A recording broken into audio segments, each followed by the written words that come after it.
नमस्कार, स्वागत है आप सभी का कालचक्र में। मैं हूं विपनेश माथुर और मेरे साथ हैं प्रश्न कुंडली विशेषज्ञ पंडित सुरेश पांडे जी। पंडित जी, कालचक्र में आपका बहुत बहुत स्वागत है। धन्यवाद। घर में बीमारी है तो कहाँ है वास्तु दोष? घर में दरिद्रता है तो कहाँ है वास्तु दोष? घर में झगड़े हैं तो कहाँ है वास्तु दोष? अपने 20 कष्टों से जानिए घर में छिपे 20 वास्तु दोष। देखिए काल चक्र। जी हाँ, क्या आपके घर भी बीमारियों ने डेरा डाल लिया है? दुख, दरिद्रता, कलेश, कष्ट लगातार आपके जीवन में बढ़ते ही चले जा रहे हैं, कम होने का नाम नहीं लेते। किसी न किसी बात को लेकर परिवार में आए दिन झगड़ा होता रहता है। आमदनी अच्छी है लेकिन फिर भी बरकत नहीं हो पा रही है। कभी नौकरी तो कभी कारोबार, दोनों में ही परेशानियां कम होने का नाम नहीं ले रही हैं आपके जीवन में। घर में बार बार हो रही चोरियां आपको हैरान और परेशान करती हैं, तो वहीं कोर्ट केस में उलझकर आप जीना भूल गए हैं अपनी जिंदगी।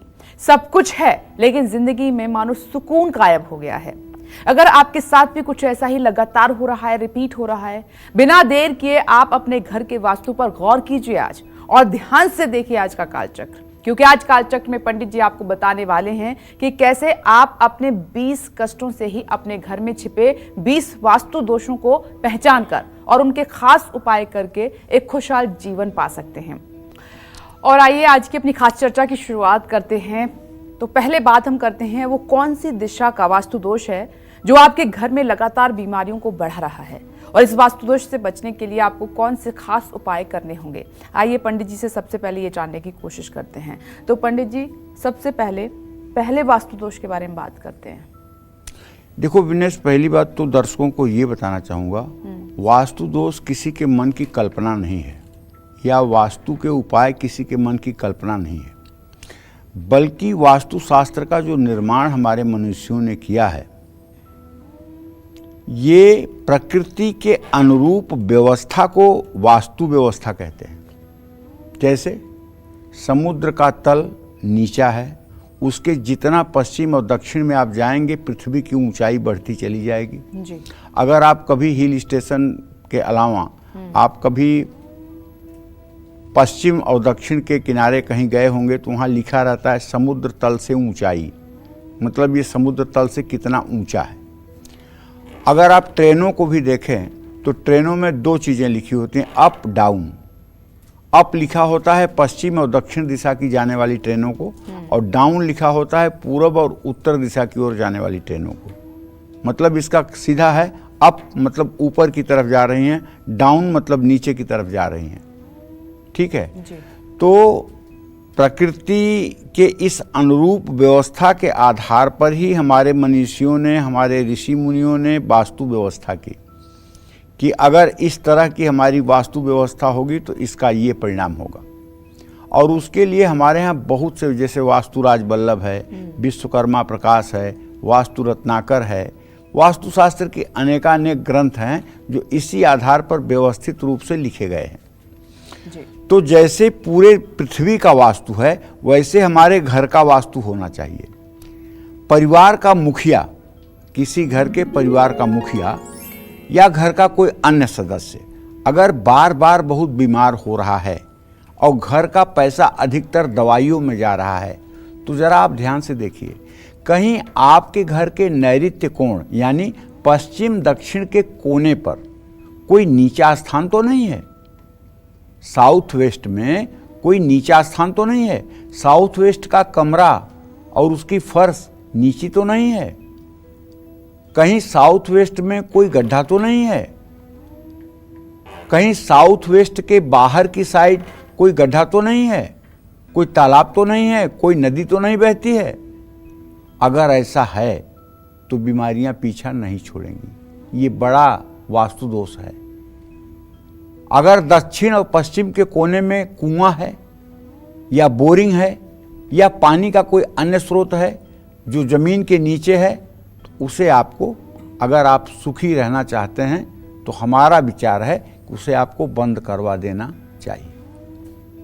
अगर दक्षिण पश्चिम दिशा में किचन बना हुआ है, रसोई बनी हुई है, तो उसे आपको अग्नि कोण में स्थापित करना चाहिए। वहाँ से किचन हटा देना चाहिए, क्योंकि वो मुखिया का स्थान है। वहाँ चूल्हा जलेगा तो यहाँ मुखिया जलेगा।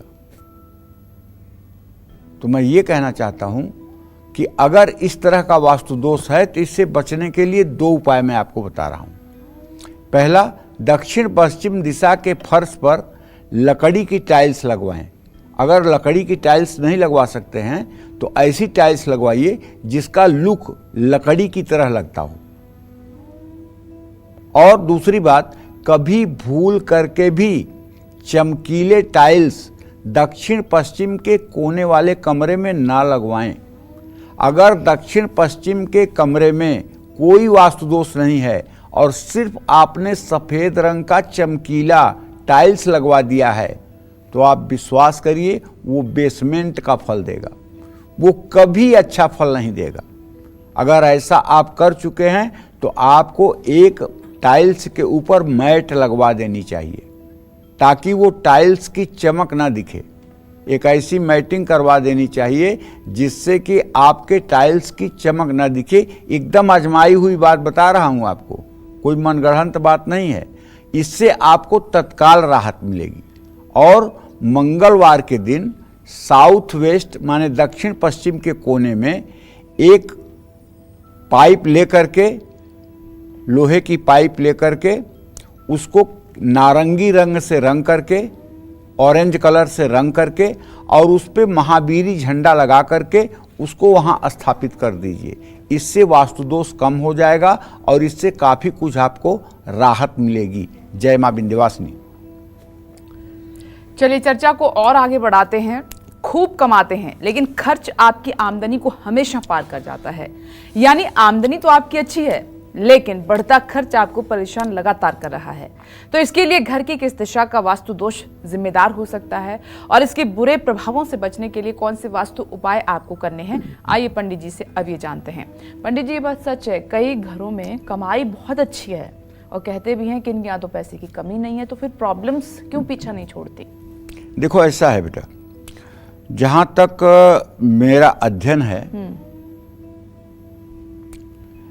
अगर किसी की जन्म कुंडली देखी जाती है तो उसमें अगर सूर्य 12वें भाव में हो तो पिता के उत्तरदायित्व को निभाने में आदमी परेशान रहता है। चंद्रमा हो तो माता की बीमारियों पर आदमी का धन जरूरत से ज़्यादा व्यय होता है। मंगल अगर हो तो भाई बहनों के कारण धन हानि हो जाती है। बुध अगर हो तो मित्र धोखा दे जाते हैं। बृहस्पति हो तो ऐसा आदमी इतना बढ़ चढ़कर धर्म में खर्च कर देता है कि परेशान हो जाता है। शुक्र अगर हो तो ऐसा आदमी पत्नी या प्रेमिका के चक्कर में अपने धन का नाश कर देता है। अगर शनि हो तो ऐसे आदमी के नौकर और मजदूर धोखा देते हैं जिसके कारण आदमी बर्बाद हो जाता है। राहु हो तो बीमारी पर, कर्ज पर और लॉटरी सट्टा जुए पर आदमी का पैसा बर्बाद होता है। केतु हो तो बीमारी पर और मतलब कि नाना प्रकार के दुर्व्यसनों पर धन की बर्बादी होती है। लेकिन वास्तु दोष की अगर बात करें तो आपके घर में अगर आमदनी से ज़्यादा खर्च हो रहा है तो जरा आप उत्तर और दक्षिण दिशा पर अपने ध्यान दीजिए। उत्तर दिशा में अगर गंदगी है या उत्तर दक्षिण दिशा की तुलना में ऊंचा है, मतलब उत्तर की फर्श ऊंची है, दक्षिण की फर्श नीची है, अगर ऐसा है तो आपके घर में कभी लक्ष्मी का अस्थायी वास नहीं हो सकता है। हर समय दक्षिण का भाग ऊंचा होना चाहिए, उत्तर का भाग नीचा होना चाहिए। इसीलिए मैं कह रहा हूं प्रकृति के अनुरूप व्यवस्था, अप और डाउन इसीलिए समझाया। पानी का फ्लो हर समय दक्षिण से उत्तर की तरफ होना चाहिए, न कि उत्तर से दक्षिण की तरफ। ये प्रकृति के विरुद्ध व्यवस्था हो जाती है। तो ऐसे में लक्ष्मी का अस्थायित्व पाना तो मुश्किल ही है, पैसे का रुकना मुश्किल ही है, पैसा टिक नहीं पाएगा। तो देखिए इसके लिए उपाय क्या करना चाहिए। इसके लिए उपाय ये करना चाहिए कि पहली बात तो अगर संभव है तो दक्षिण की फर्श को ऊंचा कर देना चाहिए। उत्तर की फर्श से 2 सेंटीमीटर दक्षिण की फर्श को ऊंचा कर देना चाहिए। परमानेंट इलाज तो ये है। और टेम्प्रोरी इलाज ये है कि घर की उत्तर दिशा में एक पारे का श्रीयंत्र स्थापित करना चाहिए और उसको दक्षिणावर्ती शंख से रोज अभिषेक करना चाहिए और श्री सूक्तम का सुबह शाम पाठ करना चाहिए। जब तक पूजा हो तब तक घी का दिया जलते रहना चाहिए और श्री यंत्र की पूजा हर समय करनी चाहिए, और हो सके तो अष्टमी के दिन ललिता सहस्रनामावली से गुलाब की पंखुड़ियाँ, रोली और चावल, ये तीनों चीज मिला करके, और ललिता सहस्रनामावली में जो 1000 नाम दिए हुए हैं उन नामों से श्री यंत्र का अर्चन भी करना चाहिए। ये उपाय अगर लगातार 6 महीने हो जाए तो मैं पूरे दावे के साथ कहता हूं घर में लक्ष्मी का अस्थायी वास हो ही जाएगा। घर के उत्तर पूर्व दिशा में ईशान कोण में तुलसी और केले का एक एक पौधा लगा देना चाहिए, लेकिन जमीन में नहीं लगाना चाहिए। दोनों पौधे गमले में ही लगाना चाहिए। हाँ, अगर दक्षिण पूर्व दिशा में दरवाजा है और खाली जमीन पड़ी हुई है, प्लॉट है, तो वहां आप जमीन में भी लगा सकते हैं। इस बात का ध्यान रखें। लेकिन केले का पेड़ इतना बड़ा ना होना चाहिए कि वो बहुत बड़ा हो जाए। केले का पेड़ घर के नज़दीक छोटा ही होना चाहिए। उसे अगर आप गमले में लगाएंगे तो जब बड़ा होना होगा तो उसको आप कहीं धर्मस्थान में दे सकते हैं, कहीं अन्यत्र उसका स्थानांतरण कर सकते हैं। दक्षिण पूर्व दिशा जो घर की होती है, जिसको अग्निकोण कहते हैं, किचन के दक्षिण तरफ, वहाँ मनी प्लांट के 2 गमले लगा दें और गमलों में सीधी ऐसी लकड़ी खड़ी कर दें कि मनी प्लांट उसी के सहारे ऊपर जाए, फर्श पर न टहले। मनी प्लांट अगर ऊपर की तरफ जाएगा तो घर की आर्थिक स्थिति में सुधार अवश्य होगा। मनी प्लांट अगर जमीन पर लेट कर चलेगा तो विकास अवरुद्ध होगा। इसलिए मनी प्लांट को कोशिश करें कि हर समय वो ऊपर की तरफ बढ़े। ये अगर वास्तु दोष का उपाय कर लिया जाए तो राहत जरूर मिलेगी। जय मां विंध्यवासिनी। कहते हैं जिस घर में कलेश रहता है उस घर में लक्ष्मी वास बिल्कुल नहीं करती हैं। तो अगर बढ़ रहे कलेश की वजह से आप हमेशा तनाव में रहते हैं तो आपको अपने घर की किस दिशा पर गौर करना चाहिए और किस दिशा का वास्तु दोष घर में कलेश करवाता है और कौन से उपाय हमें इस परेशानी से बचा सकते हैं, आइए पंडित जी से अब आपके लिए जानते हैं। पंडित जी, अब ऐसा तो है नहीं है कि बिल्कुल झगड़ा ना हो, बिल्कुल कलेश ना हो, कोई ना कोई तो टॉपिक ऐसा हो जाता है या कोई ऐसी बात हो जाती है जिसमें परिवार में झगड़े हो जाते हैं। लेकिन जहाँ ज़्यादा झगड़े हैं और उससे घर में प्रॉब्लम्स हो रही हैं, उसके लिए क्या करें? देखो विपनेश, इसके 2 कारण हैं। पहला कारण तो है आज समाज में अध्यात्म का ज्ञान न होना, पहला कारण है। और दूसरा कारण जो है वास्तु दोष भी है। देखो, जैसा खाएं अन्न वैसा बनेगा मन। अगर कोई आदमी शराब पी ले तो उससे आप बुद्धिमानी की कल्पना नहीं कर सकते। और अगर आदमी कोई गंगा जल पी करके और शुद्ध सात्विक अन्न खाए तो उससे आप कुछ बुराई की भी आशा न करें। लेकिन आप कहते हैं कि सब चीज़ अपनी जगह पे ठीक है, लेकिन अति बेकार होती है। हाँ, अति सर्वत्र निंदित है। किसी चीज़ की अति जो है निंदित है। तो जैसे कहने का मतलब आध्यात्मिक ज्ञान। अगर अध्यात्म ये कहता है कि हर मनुष्य के अंदर एक ही भगवान है जो सारे मनुष्यों के अंदर है, अगर ये आध्यात्मिक ज्ञान हो जाए, अगर मुझे ये पता चल जाए विपनेश के अंदर भी वही तत्व है जो मेरे अंदर है, दोनों में किंचित मात्र भी भेद नहीं है, केवल ये शरीर दोनों के बाहरी आवरण जो है ये अलग अलग पोशाक हैं, बाकी आत्म तत्व से हम दोनों एक ही हैं। अगर हमें ये बात पता चल जाए तो जैसे हमारे दांत से जीभ कट जाती है तो हम दांत तो नहीं तोड़ते ना। बिल्कुल। उसी तरह से अगर हमारे परिवार का कोई सदस्य कुछ गलत भी कर रहा है तो हम उससे झगड़ा क्यों करेंगे? हम ये मान लेंगे कि हमारे दांत से ही हमारी जीभ कट रही है, हम उसको परिमार्जित करने की कोशिश करेंगे, हम उसको ठीक करने की कोशिश करेंगे, हम उसको सहने की कोशिश करेंगे। जैसे हमारे ही दांत से, दांत हमारा ही है ना, लेकिन हमारी ही जीभ को काटता है तो हम दांत तो नहीं तोड़ते हैं। तो कहने का आशय ये है कि अगर आपके घर में बहुत कलेश रहता है तो आग्नेय कोण माने साउथ ईस्ट पर जरा ध्यान दीजिए, क्योंकि साउथ ईस्ट जो है इसका स्वामी शुक्र है। अगर ये दिशा दोषपूर्ण है तो परिवार में हर रोज कलेश होगा। दक्षिण पूर्व दिशा में आप पानी की टंकी बनवा लीजिए, बोरिंग करवा दीजिए, वहाँ पर पानी का स्रोत करवा दीजिए, वहाँ बाथरूम बना लीजिए, तो निश्चित है कि घर में विवाद होगा। वहाँ किचन के अलावा कोई चीज़ शुभकारी नहीं है। और अगर वो कोना नीचा है तो ये समझ लीजिए कि अनर्थ का मूल है।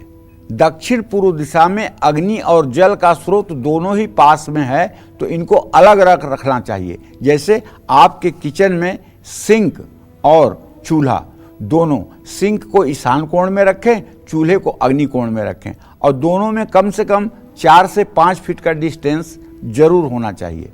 कभी भूल करके सिंक को साउथ वेस्ट में न लगा दें, सिंक को कभी साउथ ईस्ट के डायरेक्शन में न लगा दें, सिंक को हर समय नॉर्थ ईस्ट में ही लगाएं, उस कमरे के नॉर्थ ईस्ट में। पूरे घर के नॉर्थ ईस्ट की बात नहीं कर रहा हूं, किचन के वास्तु दोष की बात कर रहा हूं। इस तरह के वास्तु दोष से बचने के लिए अगर वहां किचन नहीं है तो कमरे में एक लाल बल्ब लगाना चाहिए। किचन की स्लैब अगर किचन बनी हुई है और कोई दोष है तो उसके प्लेटफॉर्म पे लाल ग्रेनाइट का पत्थर लगवाना चाहिए, और हो सके तो लाल ग्रेनाइट की फर्श भी लगवानी चाहिए। इससे वास्तु दोष दूर हो जाता है और निश्चित रूप से कलह कलेश की स्थिति अपने आप ठीक हो जाती है। जय मां विंध्यवासिनी। अब चर्चा को आगे बढ़ाते हुए बात करते हैं कि बार बार कीमती चीजों का नुकसान और बार बार घर में हो रही चोरियों के लिए घर की किस दिशा का वास्तु दोष जिम्मेदार होता है, और इस तरह के दोष से बचने और बार बार हो रहे नुकसान को रोकने के लिए कौन से उपाय कारगर साबित आपके लिए होंगे, जानते हैं। पंडित जी, क्या चोरियां जो होती हैं उसके पीछे भी कोई वास्तु दोष है? वास्तु दोष का मतलब कि अगर घर में वास्तु दोष होगा तो उस घर के लोग लापरवाह होंगे। अगर घर में कुछ ऐसे वास्तु दोष होते हैं जिस घर के लोग भुलक्कड़ और मतलब कि लापरवाह होते हैं। लापरवाही का सबब है, जैसे कोई आया आपके घर का व्यक्ति और कोई कीमती सामान आपको दिया कि ये ले जाओ रख दो, आपने ले जाके रखने में आलस्य दिखाई और आप बैठे हो सोफे पर, और फिर किसी ने कहा कि ज़रा एक गिलास पानी देना या चाय देना, आप किचन में गई, सामान को वहीं आपने छोड़ दिया और आप फिर भूल गई।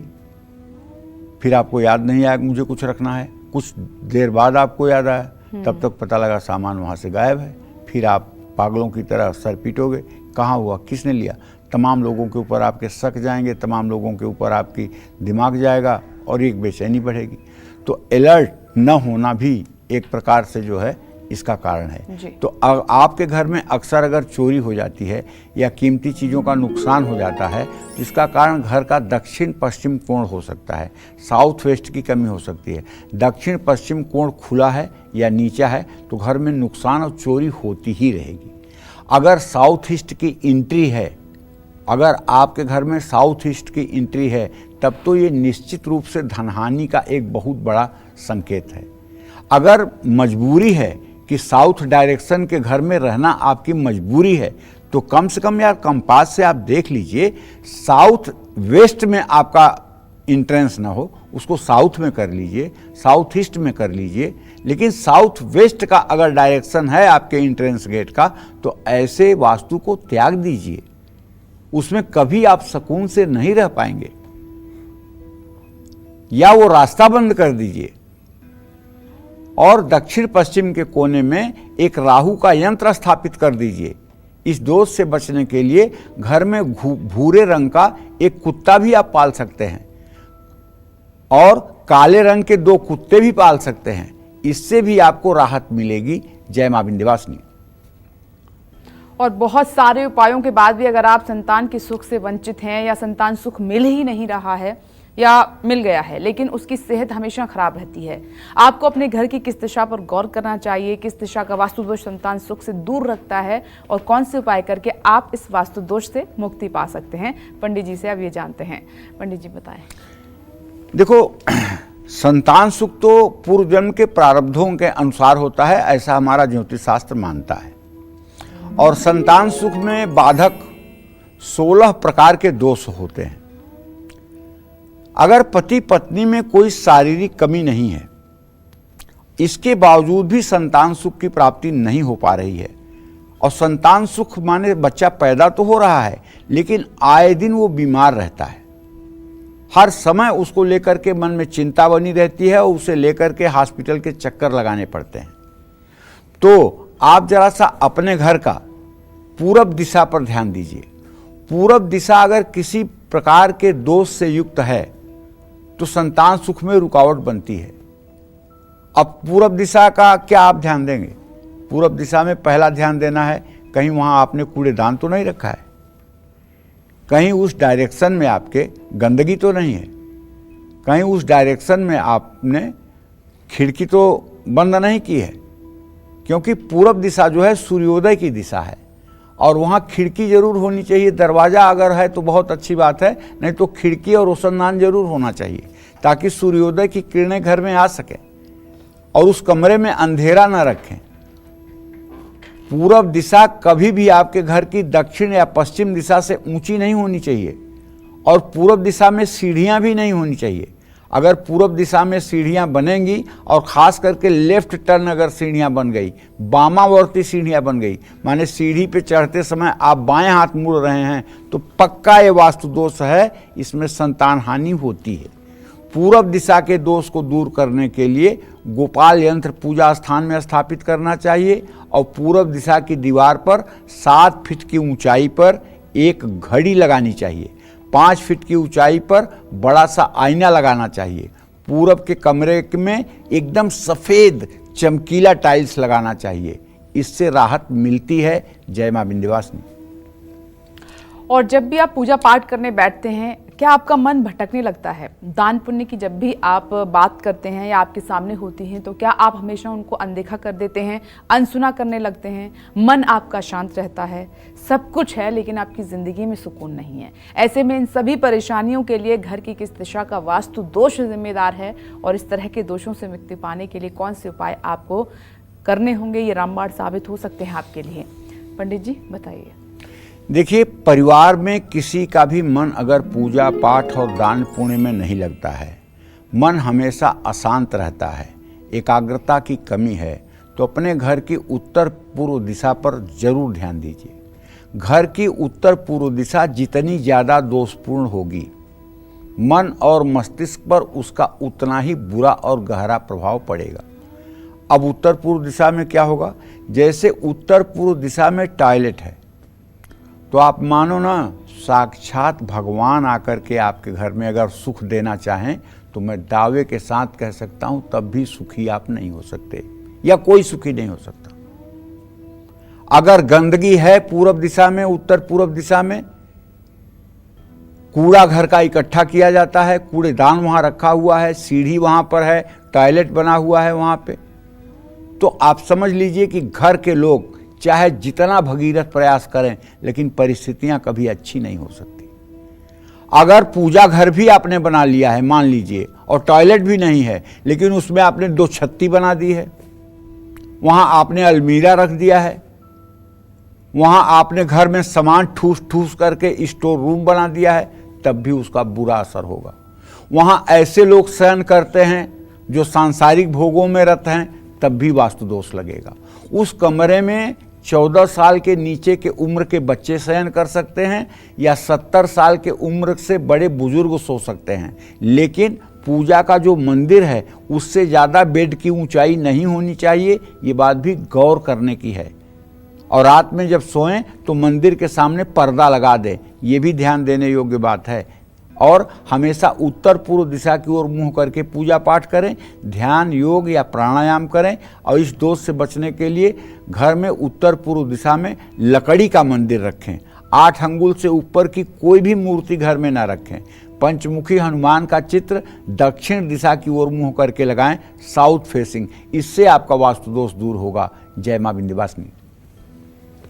और आगे बढ़ते हैं, बात करते हैं किस दिशा का वास्तु दोष घर के बच्चों को जिद्दी, आलसी और पढ़ाई में कमजोर बनाता है। साथ ही ऐसे वास्तु दोष से बचने के लिए कौन से उपाय आपके लिए कारगर साबित होंगे, आइए पंडित जी से जानते हैं। पंडित जी, बच्चे अक्सर आलस कर जाते हैं और कुछ बच्चे तो बहुत ही आलस में रहते हैं, तो ये भी एक तरीके का वास्तु दोष है। सच्ची बात तो ये है कि क्या कहूँ, देश काल परिस्थिति के अनुसार बच्चों के ऊपर भी असर पड़ रहा है। आज मोबाइल राजा ऐसे आ गए हैं कि बच्चे बचपन से ही जो है कार्टून देख देख करके और उसी से बोलना सीख रहे हैं और उसी से एक्टिंग करना सीख रहे हैं, और उनका पढ़ाई में एकाग्रता नहीं हो पा रही है। अब माँ बाप हैं, अगर बच्चा शरारत करने लगता है तो तुरंत उसके हाथ में मोबाइल पकड़ा देते हैं, अच्छा तुम बैठ के देख लो। अरे यार क्या कर रहे हो, बच्चों के भविष्य के साथ क्यों खिलवाड़ कर रहे हो? बच्चों के हाथ में मोबाइल जाने का मतलब समझते हो? उनकी बौद्धिक स्तर को आप जला रहे हो। बच्चों का पढ़ाई में अगर मन नहीं लगता है तो उत्तर पूर्व दिशा में कोई दोष जरूर होगा। ऐसे में जितना हो सके उत्तर पूर्व दिशा को साफ सुथरा रखिए और कोई भारी सामान उस कमरे में मत रखिए। पढ़ते समय बच्चों का मुंह उत्तर पूर्व दिशा में होना चाहिए। एक सरस्वती का चित्र वीणा वादिनी का लगा दीजिए वहाँ पर।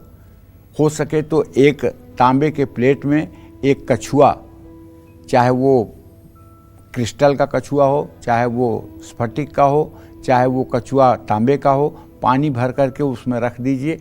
फिर देखिए बच्चे कैसे पढ़ाई में मन लगाते हैं।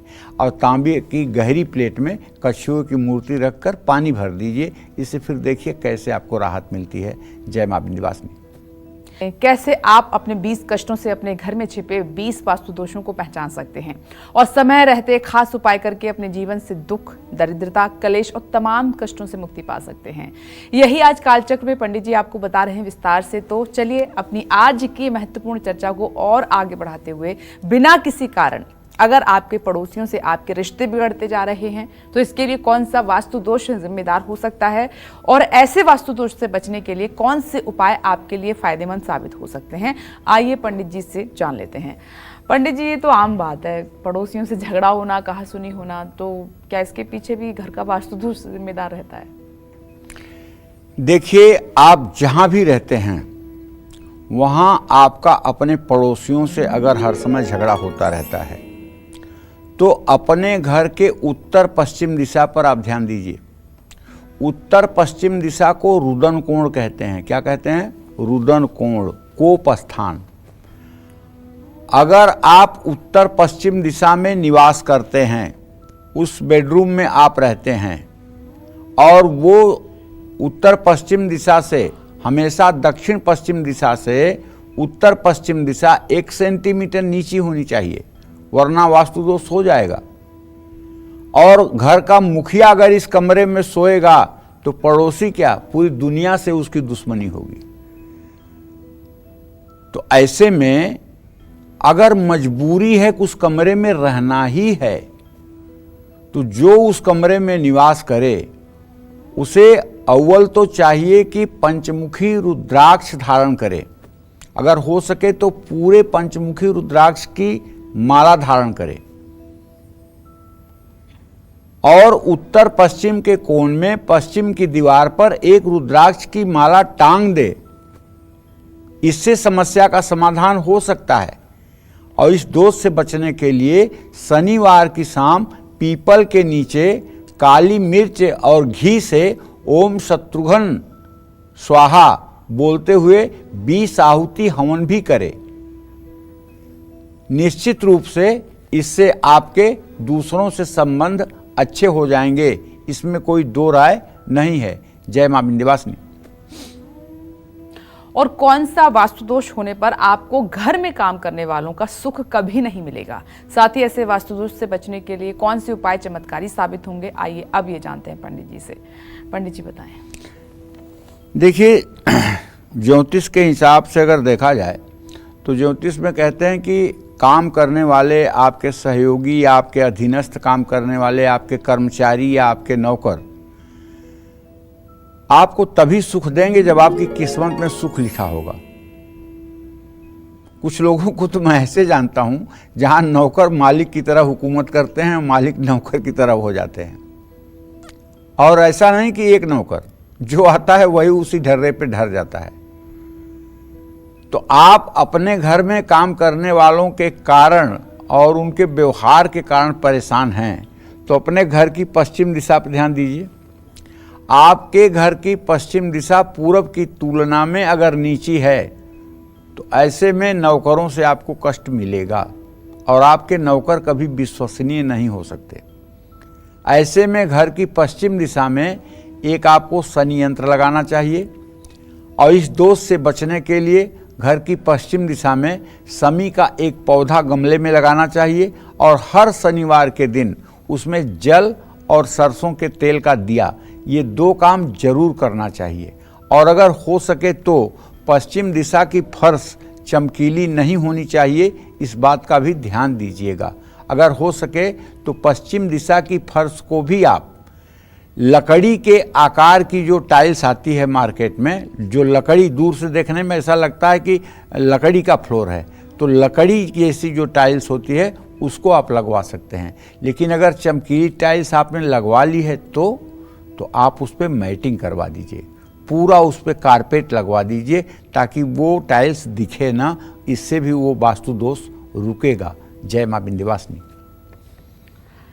हमारी आज की चर्चा बहुत इंटरेस्टिंग है, ध्यान से आप सुनिए। आगे बढ़ते हैं चर्चा में। बच्चों की शादी में आ रही रुकावटों के लिए घर की किस दिशा का वास्तु दोष जिम्मेदार है, साथ ही इससे बचने और जल्दी शादी के लिए कौन से वास्तु उपाय आप कर सकते हैं, पंडित जी से जानते हैं। पंडित जी, बहुत सारे माता पिताओं का सवाल है जो अक्सर कॉल के दौरान पूछते भी हैं, तो इसके लिए कौन से घर की जो वास्तु दोष है वो जिम्मेदार है जो शादी नहीं हो रही है बच्चों की? देखो, वैसे अगर जन्म कुंडली को देखा जाए तो जन्म कुंडली में बृहस्पति सप्तम भाव में होगा तब भी विवाह में देरी होगी। पापक ग्रह शनि केतु राहु सप्तम भाव में होंगे तब भी विवाह में देरी होगी। सप्तम भाव पर अगर पाप ग्रहों की दृष्टि होगी तब भी शादी में देरी होगी। शुक्र अगर अस्त होगा तो भी विवाह में विलंब होगा। शुक्र नीच राशि में होगा तब भी विवाह में विलंब होगा। तो ये सब ऐसे कारण हैं जो इंडिविजुअल किसी व्यक्ति के विवाह में विलंब के लिए संकेत करते हैं। 4 भाई बहन हैं तो उसमें 3 की शादियां समय से हो जा रही है, 1 की शादी में महाविलंब हो रहा है, तो इसको केवल वास्तु दोष से जोड़ करके नहीं देखा जा सकता है, इससे व्यक्तिगत कुंडली का भी असर होता है। लेकिन हाँ, एक चीज़ इतना ज़रूर है कि अगर घर के उत्तर पश्चिम के कोने में कोई दोष है, वास्तु दोष है, तो निश्चित है कि ऐसे में विवाह में विलंब होता है। हाँ, लेकिन विवाह योग्य लड़की और लड़के को अगर आप दक्षिण दिशा में और दक्षिण पश्चिम दिशा में उनके सोने की व्यवस्था किए हैं तो मैं दावे के साथ कह सकता हूं आप दौड़िए, लेकिन शादी नहीं होगी। और जिसकी शादी करना है उसको उत्तर पश्चिम वाले कमरे में सुलाइए। अगर उत्तर पश्चिम में कमरा नहीं है, ड्राइंग रूम है मान लीजिए, तो रात में एक फोल्डिंग चारपाई रखिए और जिसकी शादी होने वाली है उसको ड्राइंग रूम में ही कुछ दिन सोने के लिए कह दीजिए। देखिए कैसे, अगर लड़की है तो देखिए कैसे उसकी शादी शीघ्र हो जाती है। अगर लड़का है तब उसको ड्राइंग रूम में मत सुलाइएगा, क्योंकि लड़के को सुलाएंगे वो घर से बाहर कहाँ जाएगा भाई, उसे तो घर में ही रहना है। तो उसको आप हर समय पूरब के कमरे में कमरा दीजिए। पूरब के कमरे में अगर सोएगा तो उसका विवाह शीघ्र हो जाएगा, इसमें कोई संदेह नहीं है। हाँ, उत्तर पश्चिम में अगर आप नवदुर्गा यंत्र स्थापित करेंगे तो लाभ मिलेगा। इस दोष से बचने के लिए केले के 2 पेड़ घर के ईशान कोण में नॉर्थ ईस्ट में लगा दीजिए। घर से बाहर लगाइएगा और 16 दिनों तक केले के पेड़ में जल और हल्दी डलवाइएगा। जय मां विंध्यवासिनी। और अगर घर, मकान, दुकान या फैक्ट्री में काम आने वाली मशीनें बार बार खराब हो रही हैं तो आपको घर की किस दिशा पर गौर करना चाहिए, इसके लिए किस दिशा का वास्तु दोष जिम्मेदार है और ऐसे वास्तु दोष से बचने के लिए कौन से खास उपाय आप कर सकते हैं, अब ये जानते हैं। पंडित जी बताएं। देखिए, घर में इलेक्ट्रॉनिक्स के उपकरण अगर बार बार खराब हो रहे हैं, चाहे वो टीवी हो, चाहे फ्रिज हो, चाहे टेलीफोन हो, चाहे वॉशिंग मशीन हो, अगर ऐसा कुछ है तो घर की पश्चिम दिशा पर ही ध्यान देना जरूरी है। पश्चिम दिशा में शनि यंत्र या मत्स्य यंत्र स्थापित करने से पश्चिम दिशा का वास्तु दोष दूर होता है। इस दोष से बचने के लिए घर की पश्चिम दिशा में शमी का पौधा लगाना चाहिए और शनिवार के दिन शमी के पेड़ का पूजन करना चाहिए। जय मां विंध्यवासिनी। आमदनी अच्छी है, यानी कि हम आपकी इनकम की बात कर रहे हैं। परिवार में सुख शांति है, हर तरह का सुख आप भोग रहे हैं, यानी लाइफ में सब कुछ अच्छा चल रहा है, लेकिन फिर भी आपकी रातों की नींद उड़ चुकी है, दिन का चैन भी गायब है, आलस इतना ज्यादा बढ़ गया है कि किसी भी काम में अब आपका मन नहीं लगता। अगर आपके साथ भी ऐसा ही कुछ हो रहा है तो घर की किस दिशा पर आपको गौर करना चाहिए और इस तरह के वास्तु दोष से बचने के लिए कौन से महा उपाय आप कर सकते हैं, पंडित जी से जान लेते हैं। पंडित जी बताएं। देखो, ये जो तुम कह रही हो कि सब कुछ अच्छा चल रहा है, सब कुछ अच्छा है, इसके बाद भी आपकी रातों की नींद गायब है ना, तो इसको तो हम ज्योतिष की दृष्टि से अगर देखें तो सीधा सा मतलब है कि विष योग है उसकी कुंडली में। विष योग कहते हैं चंद्रमा शनि दोनों एक साथ हो जाएं, इसको विष योग कहते हैं। और ये सबसे भयंकर तब हो जाता है जब ये 8वें मृत्यु भाव में हो जाए। जी। तो ऐसे आदमी को राजा के पद पे बैठा दो, दुनिया के सारे सुख उसको मिल जाएं और दुनिया पूरी उसके आदेश को माने, परिवार उसका अच्छा हो, पत्नी बच्चे अच्छे हों, लेकिन वो ना तो रात में सो पाएगा और ना उसे सुख की अनुभूति होगी, क्योंकि उसके दिमाग में अनायास इतने नकारात्मक विचार चलेंगे जिससे वो उलझा रहेगा और उसको नींद नहीं आएगी। आंख बंद करते ही डरावने भयानक सपने आने लगेंगे जी। तो ये ज्योतिष के हिसाब से देखा जाए तो इसके लिए 20 योग जिम्मेदार होता है। हाँ, 20 योग के अलावा चंद्रमा के आगे और पीछे 2 पापक ग्रह हो जाएं तब भी ये योग बनता है। चंद्रमा पापक ग्रहों के बीच में हो जाए तब भी ये योग बनता है। चंद्रमा पर शनि राहु केतु की दृष्टि हो जाए तब भी ये योग बनता है। समझ रहे हो ना? जी, जी। तो इस दोष से बचने के लिए चलिए वास्तु का उपाय तो अपनी जगह पे है, लेकिन जरूरी नहीं है कि अब देखो जैसे राम का वनगमन हुआ तो उसमें अयोध्या में कौन सा वास्तु दोष था, और जब राम फिर आए और वहां राजा बन गए तो किस वास्तु दोष का समाधान किया गया था। लंका में कौन सा वास्तु दोष था कि विभीषण को लात खाना पड़ा, और लंका से कौन सा वास्तु दोष दूर हुआ कि विभीषण वहां का राजा हो गया। तो कर्म प्रधान विश्व करी राखा, कुछ तो किस्मत भी होती है। बिल्कुल वास्तु दोष ही 100% नहीं उसके लिए जिम्मेदार होता है। इसलिए अंधविश्वास में मैं आप लोगों को नहीं डालना चाहता हूँ। कुछ आपकी किस्मत भी है, उसके साथ कुछ वास्तु दोष भी है। अगर आप अच्छा कमाते हैं, आपका परिवार बहुत अच्छा है, आपके जीवन में हर सुख है, फिर भी आपको नींद नहीं आती है या शरीर में आलस्य बना रहता है, तो आपके घर की उत्तर दिशा में कोई दोष होगा। उत्तर दिशा में क्या दोष हो सकता है? उत्तर दिशा या तो ऊंची होगी, या उत्तर दिशा में सीढ़ी होगी, एंटी क्लॉक सीढ़ी बनी होगी, या उत्तर दिशा में गंदगी होगी। तो ये सब दोष हो सकता है। इसके लिए आपको अगर सही में आप सुख नहीं महसूस करते हैं तो मैं दावे के साथ कहता हूं, आप अपने पूजा स्थान में उत्तर पूर्व दिशा में बैठ जाइए सुबह शाम, और बाएं हाथ में दाहिने हाथ को नाभि पर रखकर गर्दन को सीधी करके मेरुदंड को सीधा करके ओम सोचते हुए मन में श्वास को नाभि तक ले जाइए और जूम सा सोचते हुए श्वास को धीरे धीरे बाहर निकालिए। ये क्रिया आप 12 मिनट सुबह 12 मिनट शाम करना शुरू कर दीजिए। अगर आपको 40 दिनों के अंदर चमत्कार ना दिखाई पड़े तो फिर आप कहिएगा। हाँ, अपने घर की उत्तर दिशा में घर के बाहर आंवले का पेड़ लगा दीजिए और नवमी तिथि पर आंवले के पेड़ की पूजा करते रहिए। इससे भी आपके मन में शांति मिलेगी। जय मां विंध्यवासिनी। घर की किस दिशा का वास्तु दोष आपको कानूनी मामलों में फंसाता है, आपको झगड़ालू और क्रोधी बनाता है? साथ ही ऐसे वास्तु दोष को खत्म करने के लिए कौन से उपाय कारगर साबित आपके लिए हो सकते हैं, आप पंडित जी से जानते हैं। पंडित जी, अब इस बारे में बताइए। देखिए, अगर आप कानूनी मामलों में फंस चुके हैं, झगड़ा और विवाद होता ही रहता है, तो अपने घर की दक्षिण दिशा पर ध्यान जरूर दें। दक्षिण दिशा उत्तर या पूर्व दिशा की तुलना में खुली और हवादार अगर है तो इस तरह का कष्ट बना रहता है। ऐसे में दक्षिण दिशा में खिड़की और दरवाजे हैं तो उनको हमेशा बंद करके रखना चाहिए। उत्तर दिशा अगर ऊंची है तो ये दुखदाई है। दक्षिण दिशा में हनुमान यंत्र या बगलामुखी यंत्र स्थापित करें। इस दोष से बचने के लिए शनिवार की शाम पीपल के नीचे काली मिर्च और घी से ओम शत्रुघ्न स्वाहा बोलते हुए 20 आहुति हवन करें। जय मां विंध्यवासिनी।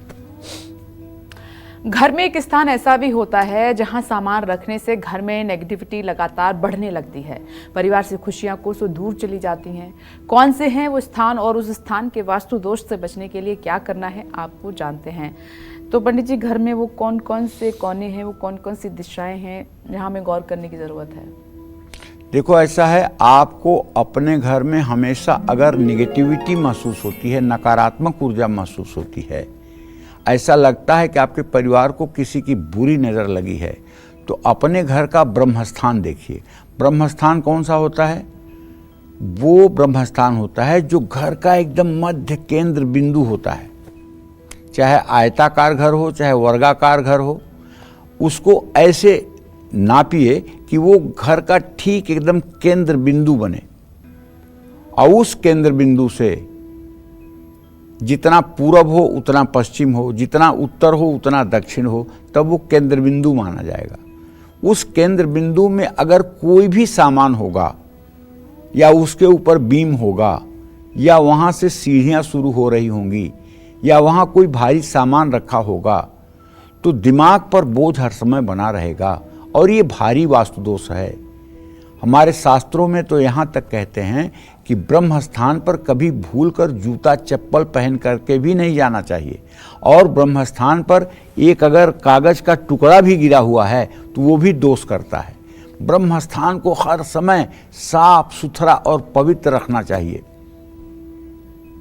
पहले, आज के 50 साल के पहले की बात बता रहा हूँ, जब घरों में आंगन बनते थे, बीचों बीच आंगन होता था, उसकी लंबाई उत्तर दक्षिण ज़्यादा होती थी, पूर्व पश्चिम कम होती थी, वो चंद्रवेदी होता था, तो उसके बीचों बीच मकान के लोग एक गमले में तुलसी का पौधा लगाते थे। तुलसी का पौधा ब्रह्म स्थान में लग सकता है क्योंकि उसको हरिप्रिया कहते हैं और महिलाएं उसकी विधिवत पूजा करती थी। केवल पूजन के कार्य आता था या विवाह जब होता था तो मंडप का जो प्रमुख बांस होता था वो उसी ब्रह्म स्थान में गाड़ा जाता था और 4 बांस उसके अगल बगल गाड़ करके मंडप निर्माण किया जाता था जिसमें शुभ कार्य विवाह जैसे यज्ञ होते थे। तो जिन लोगों का मन कमज़ोर है उनको अपने घर के ब्रह्म स्थान को हमेशा खाली, हल्का और साफ रखना चाहिए। इस दोष से बचने के लिए घर के पूजा स्थान में अंगूठे के बराबर पारे का शिवलिंग स्थापित करना चाहिए। ऐसी व्यवस्था करनी चाहिए कि हर समय शिवलिंग पर जल की धारा गिरती रहे। जय मां विंध्यवासिनी। अगर आपके भी सारे काम बिगड़ रहे हैं, खूब मेहनत करने के बाद भी किसी न किसी कारण से रुकावटें आ ही जाती हैं, तो आपको घर की किस दिशा पर बहुत ज़्यादा गौर करना है और कौन से उपाय आपको करने हैं, आइए पंडित जी से जानते हैं। पंडित जी, काम लगातार बिगड़ रहे हैं तो घर की किस दिशा पर गौर करें हम? देखो, अगर आपकी जन्म कुंडली अच्छी चल रही हो, दशा अच्छी चल रही हो और ग्रहों की स्थिति अच्छी हो, उसके बाद अगर आपके काम में रुकावट आ रही है तो आपको फिर अपने वास्तु पर भी फोकस करना चाहिए। अगर आपके बनते बनते काम बिगड़ जाते हैं तो आपके घर के ब्रह्म स्थान को ठीक करना है। इस दोष से बचने के लिए घर के मध्य में कोई सामान मत रखिए, ये मेरा आपसे आग्रह है। जय मां विंध्यवासिनी। घर की किस दिशा का वास्तु दोष आपके सुख चैन को छीन सकता है, साथ ही ऐसे वास्तु दोष को खत्म करने के लिए कौन से उपाय आपको करने हैं, आइए पंडित जी से अभी जानते हैं। पंडित जी, अगर सुख चैन गायब है तो ऐसा कौन सा वास्तु दोष है जिसका निवारण हम करें? फिर देखो, फिर वही बात आ गई। अगर आपकी कुंडली में चंद्रमा पापक ग्रहों से विद्ध और पापक ग्रहों से युक्त होगा तो सब सुख होते हुए भी आपको सुख नहीं महसूस होगा। आपके घर में कुछ होने के बाद भी सुख और समृद्धि की अगर कमी है तो अपने घर की दक्षिण दिशा पर ध्यान दीजिए। दक्षिण दिशा में भारी सामान रखिए। इस दिशा के खिड़की और दरवाजे हमेशा बंद रखिए। दक्षिण दिशा पर जितना आप ध्यान देंगे उतना ही ज़्यादा आपको सुख महसूस होगा। इस दोष से बचने के लिए घर की दक्षिण पूर्व दिशा में मनी प्लांट का पौधा आप जरूर लगाइए। जितने ज़्यादा पौधे मनी प्लांट के होंगे उतना ही ज़्यादा आपके मन में सुकून मिलेगा। जय मां विंध्यवासिनी। चलिए आगे बढ़ते हैं। घर की किस दिशा का वास्तु दोष घर के बच्चों को बिगाड़ता है और उनके व्यवहार पर बुरा असर डालता है, साथ ही इससे बचने के लिए कौन से उपाय करने हैं, अब पंडित जी आपको ये बता रहे हैं, ध्यान से सुनिए। पंडित जी, अगर आपके बच्चे बड़ों पर हावी रहते हैं, जुबान लड़ाते हैं, झगड़ा करते हैं तो अपने घर के दक्षिण पश्चिम पर ध्यान दीजिए। इस दोष से बचने के लिए मंगलवार के दिन घर की दक्षिण दिशा में अनार का पेड़ लगा दीजिए। निश्चित रूप से अनार के पेड़ में फूल आते ही आपके घर का वास्तु दोष दूर हो जाएगा। जय मां विंध्यवासिनी। चलिए अब बात करते हैं आज के लक्की ईमेल कुंडली विजेता की, और आज की हमारी ईमेल कुंडली विजेता हैं ग्वालियर मध्य प्रदेश की रहने वाली मनाली यदुवंशी। इन्होंने हमें ईमेल करके अपनी समस्याओं के समाधान के बारे में और भविष्य के बारे में जानना चाहा है। चलिए पंडित जी से जानते हैं इनकी समस्या का समाधान आखिर क्या हो सकता है। पंडित जी, मैं इनका डिटेल इनकी बता देती हूँ।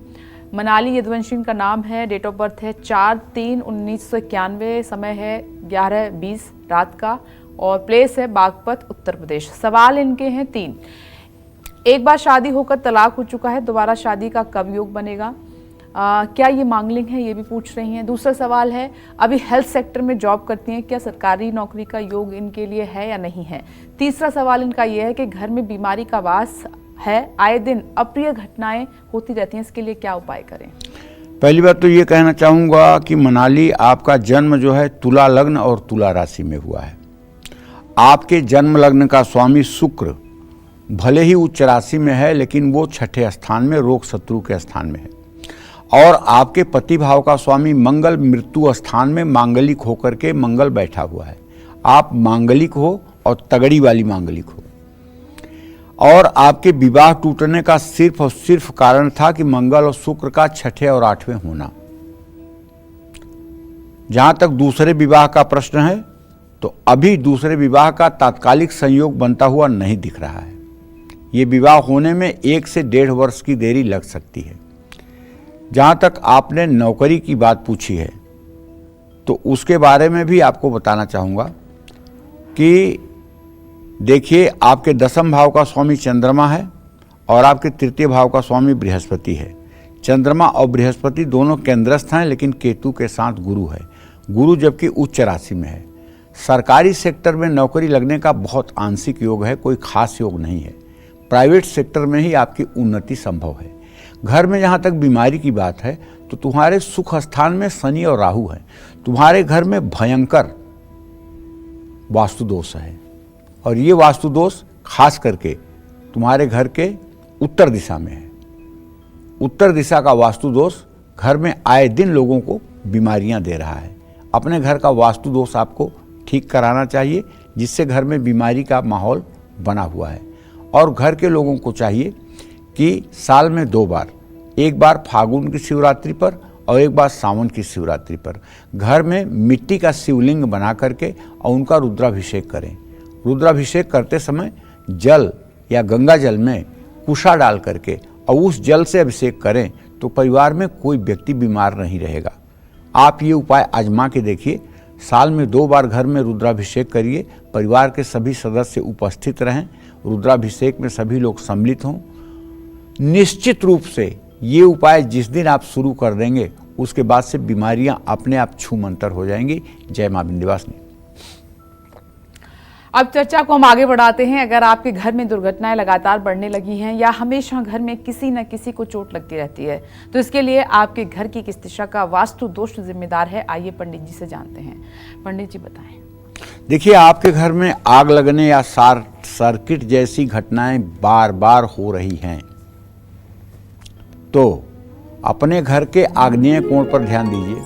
आग्नेय कोण में एक वास्तु दोष निवारण यंत्र स्थापित करें।